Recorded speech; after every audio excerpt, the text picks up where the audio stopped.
आज हम बात करेंगे हिमालय में दबे शीत युद्ध के एक ऐसे परमाणु राज की। एक ऐसा राज जो सच कहूं तो आज भी एक टिक टिक करते टाइम बॉम्ब जैसा है। ये चौंकाने वाला दावा किया था वहां के लोकल लोगों ने 2021 के एक भयानक तबाही के बाद। पर सवाल ये है कि क्या इस बात में जरा भी सच्चाई हो सकती है? तो आज की इस तबाही की जड़ें समझने के लिए हमें चलना होगा 50 साल पीछे, सीधे शीत युद्ध के दौर में। तो कहानी की शुरुआत होती है एक हालिया त्रासदी से। बात है फरवरी 2021 की, जब चमोली में नंदा देवी ग्लेशियर का एक बहुत बड़ा हिस्सा टूटकर गिर गया और नतीजा एक भयानक बाढ़।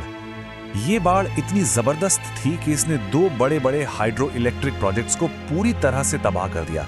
और सबसे दुख की बात, 200 से ज्यादा लोग या तो मारे गए या लापता हो गए। अब देखिए, ये सब हुआ था कड़ाके की सर्दियों में। तो सवाल ये उठता है कि एक ग्लेशियर भला ऐसे अचानक कैसे टूट सकता है? इसी सवाल ने वैज्ञानिकों और वहां के लोगों को सोचने पर मजबूर कर दिया।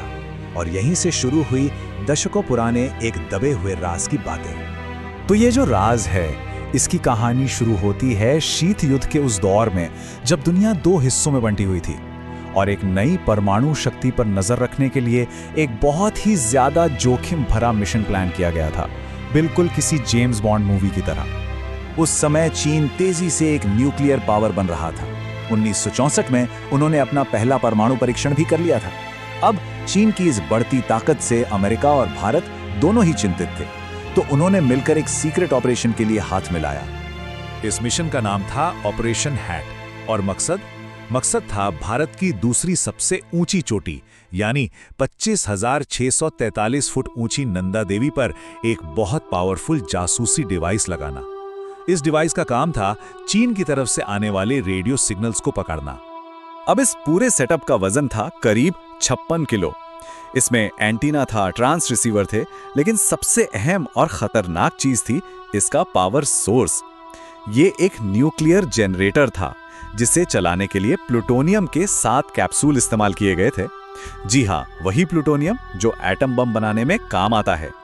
अब जरा सोचिए, 56 किलो का एक न्यूक्लियर डिवाइस, उसे दुनिया की सबसे मुश्किल चोटियों में से एक पर ले जाना, ये कोई बच्चों का खेल तो था नहीं। इस काम के लिए दुनिया के बेस्ट, सबसे बेहतरीन पर्वतारोहियों की जरूरत पड़ने वाली थी।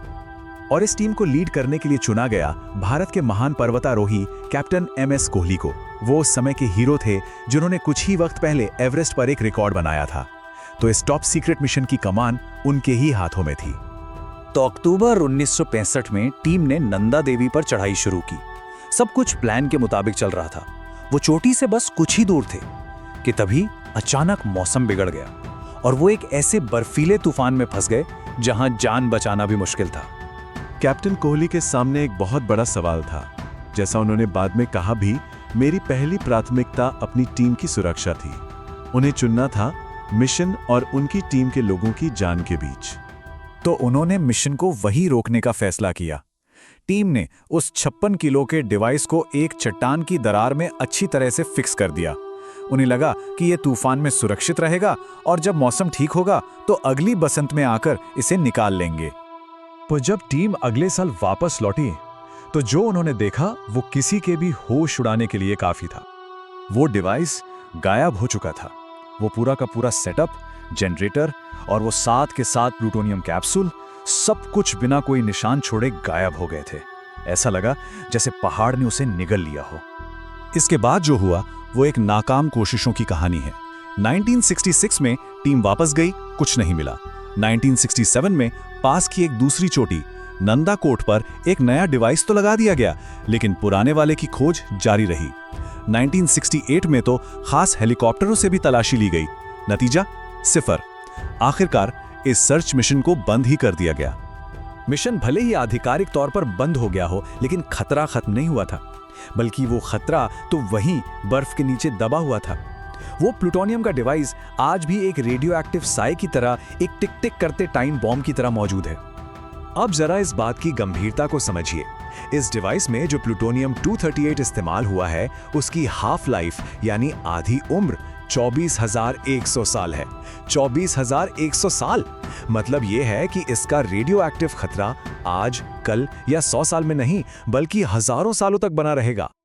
और यहीं पर 2021 वाली बाढ़ की कहानी जुड़ती है। एक्सपर्ट्स का मानना है कि ये डिवाइस लगातार गर्मी पैदा कर रहा है और ये गर्मी धीरे धीरे उस ग्लेशियर को अंदर से पिघला रही है, उसे कमजोर कर रही है।